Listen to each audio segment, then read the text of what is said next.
Namun demikian, Kominfo hanya bisa bekerja di payung hukum yang tersedia dan aturan yang tersedia. Menteri Komunikasi dan Informatika atau Menkominfo Johnny G. Plate angkat bicara menanggapi serangan siber yang terjadi dalam beberapa waktu terakhir. Johnny menegaskan berdasarkan aturan yang ada, penanganan serangan siber bukan merupakan tugas Kominfo. Seperti diketahui, dalam beberapa waktu terakhir, Kominfo disalahkan karena muncul isu soal kebocoran data pribadi masyarakat, termasuk 1,3 miliar data SIM card.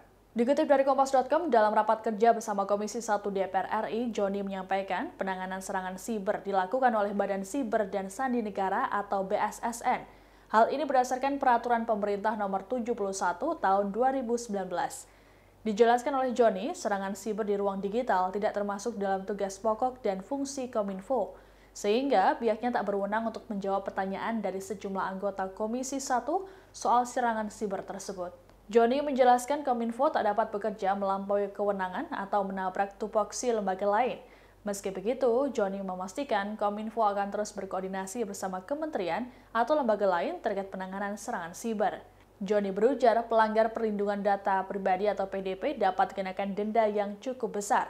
Walau tak menyebut nominal, Johnny menilai denda tersebut setimpal dengan kesalahan yang dibuat.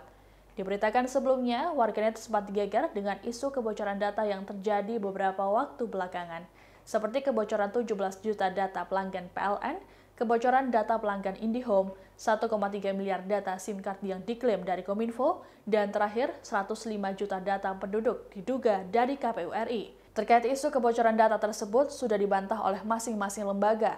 Isu kebocoran data ini kemudian menjadi sorotan dari anggota Komisi 1 DPR RI Nurul Arifin yang disampaikannya pada Menkominfo dalam rapat kerja.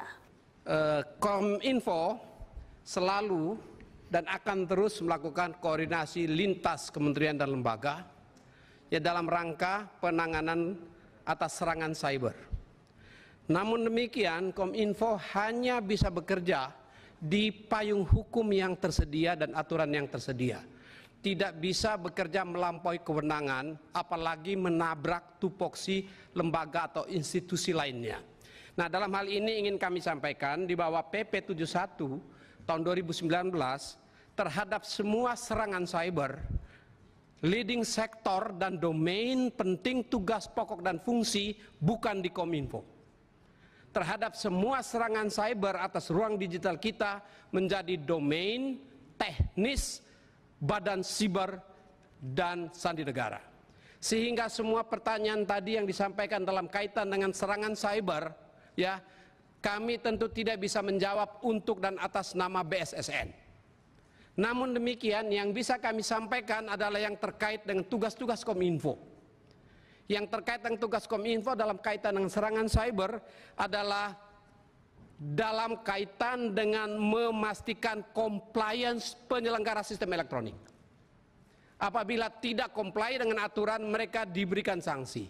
Untuk meneliti compliance-nya, maka tentu kami melakukan audit-audit. Yang dalam hal ini kewenangan-kewenangan itu masih terbatas di dalam payung hukum yang ada. Demikian informasi kali ini, nantikan terus informasi terbaru lainnya hanya di kanal YouTube Tribun News. Terima kasih sudah nonton, jangan lupa like, subscribe, dan share ya!